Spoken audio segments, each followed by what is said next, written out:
Welcome back, everyone, to another episode of Talk and Transform.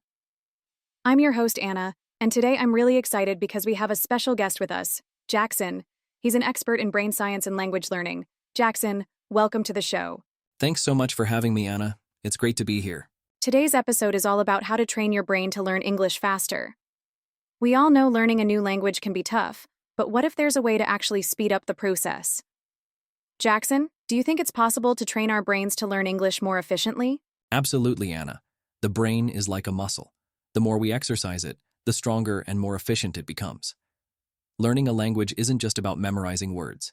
It's about training your brain to recognize patterns, associate meanings, and even think in the language. And that's what we're going to dive into today. That sounds amazing. So, Jackson, what's the first step we can take to start training our brain for faster language learning? Great question, Anna.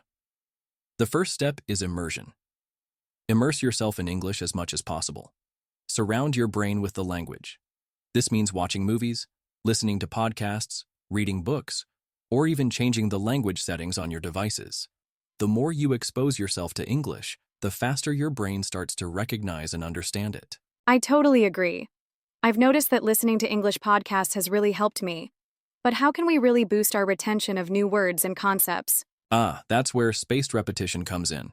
This is a technique where you review new information at increasing intervals.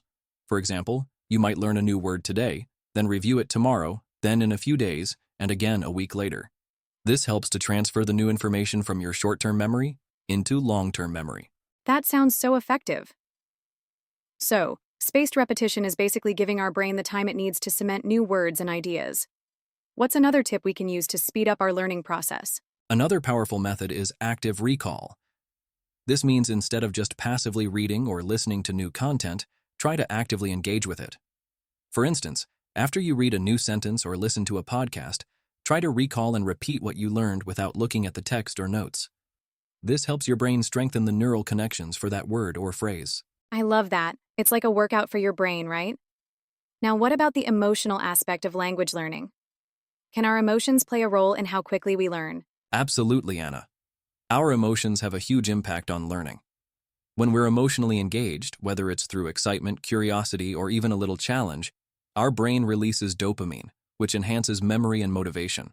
So, the more fun and engaging your learning experience is, the faster you'll pick up the language. I couldn't agree more. When we're passionate about something, learning just feels so much easier. Now, Jackson, to wrap up, what's one final tip you can share with our audience to help them learn English faster? My final tip is simple. Practice, practice, practice. Make learning English a daily habit. Even if it's just 10 minutes a day, consistency is key. The more you practice, the more you'll train your brain to think in English, and the faster you'll learn. Such great advice, Jackson. So, to all of our listeners out there, remember, immerse yourself in English, use spaced repetition, engage with active recall, make learning fun, and most importantly, practice every day. You've got this. Exactly, Anna. You're all capable of becoming fluent. Just keep going. Thank you so much for joining us today, Jackson. It's been such a pleasure having you on the show. Thank you for having me, Anna. It's been a blast. And thank you all for tuning in. If you enjoyed today's episode, don't forget to like, comment, and share this video with anyone who could benefit from these tips. And, of course, make sure to subscribe so you don't miss our next episode. Keep transforming, and I'll see you in the next one.